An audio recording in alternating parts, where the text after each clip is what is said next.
I'd like to introduce you to a program called GeoGebra.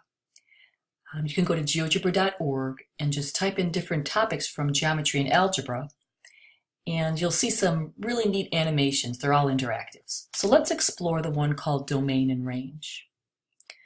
So you've been studying, or you will be studying in this chapter.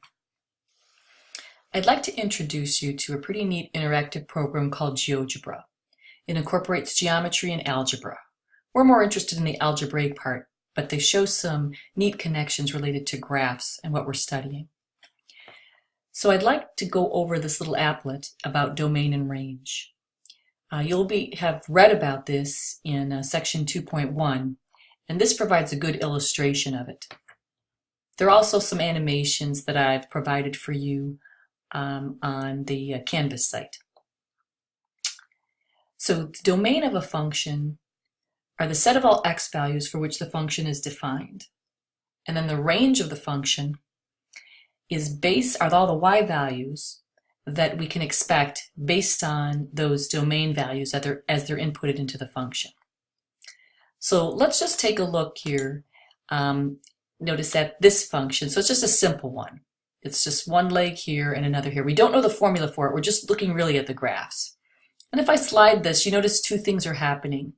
We see what's happening to the x values, right? And then we see what's happening to the y values. All right, well, let's do the trace and see what happens next. So it's going to be, you'll see them in bold, right? As we move this along here, we're seeing all the x values for which this function is defined. So we're assuming this function starts here and ends here. Those are all the x values. So it goes to what? 2 and then all the way to 7, including it, right? All right, notice what happened with the y values then. Here, what were the y values for these x values?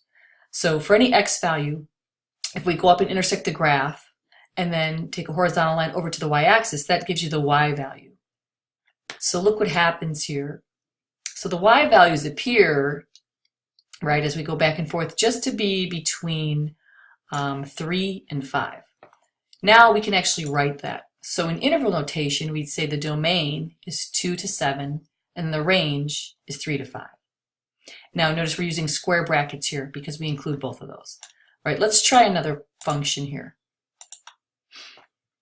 Here, you can see this one's pretty straightforward. We'll put the trace on. So you can kind of anticipate what the domain will be, right? So all the values, all the x values up to this point and down to here, that's our domain. And then it turned out, what were the y values, like the height of those functions? It just went from 4 to 5 in this case. I'm sorry, from 5 to 6 in this case. So our domain went from 0 to 7, right, and then from 5 to 6. Right, well, you could play around with this for a few more functions. If you just click OK, you'll get various functions, like let's try one more. You can see the x values for which this function are valid start here, right, and then it ends up all the way to there. All right, so it goes in this direction, right? And if we did the trace, we can follow that trace. So we can see the domain now would go from 3 to 9.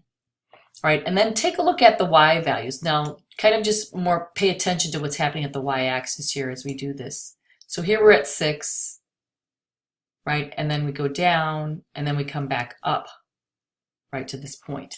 But the range in the y values, right, goes from 1 into 6. So if we show that, these are the values we get. Now, depending on whether there's a closed or an open circle at either end, you might experience round brackets, or if there's a hole in the graph, then there'll be a break in the graph. So try a few of these, try a few more here, and then take a look at the others that I provided on the Canvas site.